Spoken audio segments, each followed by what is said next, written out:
Hello guys. So recently வந்து income டேக்ஸ்லேருந்து message வந்துட்டு இருக்குது. என்னென்னா மீன்ஸ் நீங்கள் வந்து உங்கள் ஃபார்ம் 16 வந்து ஹெச்ஆர்ஐ கிளைம் பண்ணியிருக்கீங்க அண்டர் செக்ஷன் 10 சப்செக்ஷன் 13. எவ்வளோ கிளைம் பண்ணியிருக்கீங்கன்னா 5,89,000 5,90,000 which mean rent paid. So rent paid நீங்கள் வந்து பண்ணியிருக்கீங்க. ஆஸ் எ இண்டிவிஜுவல் நீங்கள் வந்து டிடிஎஸ் டிடெக்ட் பண்ணியிருக்கணும், பட் நீங்கள் டிடெக்ட் பண்ணல. ஸோ அதனால் அப்டேட் ரிட்டர்ன் ஃபைல் பண்ணுங்கள் on or before 31st March சொல்லி இந்த மாதிரி மெசேஜ் வந்துட்டு இருக்குது. ஸோ உங்களுக்கு ஞாபகம் இந்த இதுக்கு முன்னாடி வந்து டொனேஷன் ரிலேட்டட் ஏடிஜிஜி டொனேஷன் நீங்கள் பே பண்ணியிருக்கீங்க. ஸோ அதுக்கு ப்ரூஃப் சப்மிட் பண்ணுங்கள், இல்லைனா நீங்கள் அப்டேட் ரிட்டர்ன் ஃபைல் பண்ணுங்கள் சொல்லி நோட்டீஸ் வந்துட்டு இருந்தது. ஸோ சேம் திங் இங்கேயும் இந்த மாதிரி நோட்டீஸ் கொடுக்குறாங்க. ஸோ இது எந்த செக்ஷனில் வந்து டிடெக்ட் பண்ணலான்னு பார்த்தீங்கன்னா செக்ஷன் 194IB. ஸோ 194I வந்து ரெண்ட்டு. ஸோ ரெண்ட் வந்து உங்கள் கமர்ஷியல் ப்ராப்பர்ட்டியோ இல்லை ரெசிடென்ட் ப்ராப்பர்ட்டியோ நீங்கள் பிஸ்னஸ் பண்ணுறீங்கன்னா ஸோ 194I. ஸோ நீங்கள் ஒரு அக்கௌண்டண்ட்டோ டேக்ஸ் கன்சல்டன்ட்னா இந்த 194I தெரிஞ்சிருக்கும். பட் 194IB நிறைய பேருக்கு தெரியாமல் இருக்கலாம். டிடிஎஸ் டிடெக்ட் பண்ணணும்னா டேன் நம்பர் இருக்கணுமா அப்படி கேட்டால் கிடையாது. ஸோ இந்த செக்ஷன் பிரகாரம் ஃபார்ம் 26QC ஃபைல் பண்ணுவாங்க. ஸோ ஃபார்ம் 26QB மேபி உங்களுக்கு தெரியும், ப்ராப்பர்ட்டிக்கு 1% டிடிஎஸ் டிடெக்ட் பண்ணும். அதே மாதிரி ரெண்ட் வந்து நீங்கள் மோர் தென் 50,000 per month பே பண்ணிங்கன்னா நீங்கள் வந்து செக்ஷன் 194IB பிரகாரம் இதுக்கு முன்னாடி அக்டோபர் 2024க்கு முன்னாடி 5% டிடிஎஸ் டிடெக்ட் பண்ணியிருக்கணும். இப்போ அக்டோபர் 2024க்கு அப்புறமா 2% டிடிஎஸ் டிடெக்ட் பண்ணணும். ஸோ டிடெக்ட் பண்ணிவிட்டு நீங்கள் ரிட்டன் ஃபார்ம் 26QB ஃபைல் பண்ணியிருக்கணும். ஸோ இந்த கேஸில் வந்து இவர் பண்ணல.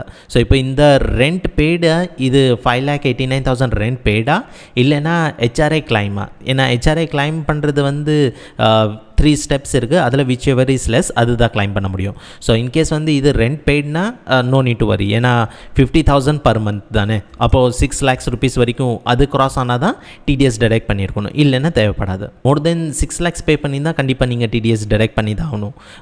நீங்கள் ஒன்றாட்டே தான் ஃபாலோ பண்ணிவிட்டு வாங்குற மாதிரி இருக்கும். இல்லை சார் இது எனக்கு தெரியாதுன்னா ஒன்றும் பண்ண முடியாது. ஸோ லா வந்து எல்லாருக்கும் காமன் தான். ஃபைன். ஸோ அப்டேட் ரிட்டர்னால இன்னொரு ஆர்டிக்கல் ஞாபகம் வந்தது.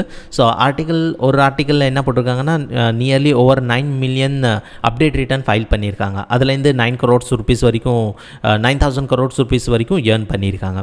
ஸோ என்ன ரீசன்? அப்டேட் ரிட்டர்ன் ஃபைல் பண்ணும்போது பெனால்ட்டி கட்டணும், இன்ட்ரெஸ்ட்டும் கட்டணும், 25 to 50% வரைக்கும் பெனால்ட்டி கட்டுற மாதிரி இருக்கும்.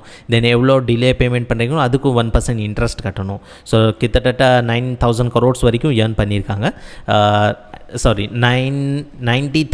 90 lakhs வரைக்கும் ரிட்டர்ன் ஃபைல் பண்ணியிருக்காங்க. 9,000 crores rupees வரைக்கும் ஏர்னும் பண்ணியிருக்காங்க. அதோட பிரேக்கப் இது தான். ஸோ உங்களுக்கு இன்கேஸ் இந்த மாதிரி மெசேஜ் வந்திருக்குன்னா ஜஸ்ட் செக் பண்ணுங்கள். லெஸ் தென் 6 lakhs பே பண்ணியிருக்கீங்களா, மோர் தென் 6 lakhs பே பண்ணியிருக்கீங்க. ரெண்ட் பெய்டு வந்து மோர் தென் 6 lakhsனால் அப்போ டிடிஎஸ் டிடெக்ட் பண்ணி தான் ஆகணும், இல்லைனா உங்களுக்கு வந்து நோட்டீஸ் விட்டுட்டு இருப்பாங்க. ஸோ இது ஜஸ்ட் ஒரு மெசேஜ் தான் வந்திருக்கு. ஸோ வெயிட் பண்ணி தான் பார்க்கணும். இன்கேஸ் நீங்கள் ஃபண்ட் உங்கள்கிட்ட இருக்குன்னா நீங்கள் தைரியமாக அப்டேட் ரிட்டர்ன் ஃபைல் பண்ணிவிட்டு அந்த இன்ட்ரெஸ்ட் எவ்வளோ பெனால்ட்டி எவ்வளோ அது சேர்த்து நீங்கள் கட்டுற மாதிரி இருக்கும். ஸோ உங்களுக்கு இந்த மாதிரி மெசேஜ் வந்திருந்தால் கமெண்ட் செக்ஷனில் டைப் பண்ணுங்கள். And so that's it in this video. And மறக்காமல் நம்ம யூடியூப் சேனலை சப்ஸ்கிரைப் பண்ணிடுங்க.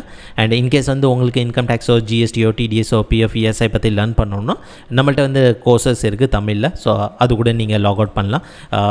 இல்லை வந்து taxeducator.com. ஸோ இந்த வெப்சைட்டில் வந்தீங்கன்னா சில கோர்சஸ் இருக்குது. Like tax club membership, income tax, GST, TDS, labour லாவில் பார்த்தீங்கன்னா பிஎஃப் இஎஸ்ஐ ரிலேட்டட் இருக்குது. காம்போ எடுத்திங்கன்னா உங்களுக்கு சில பெனிஃபிட் கிடைக்கும்.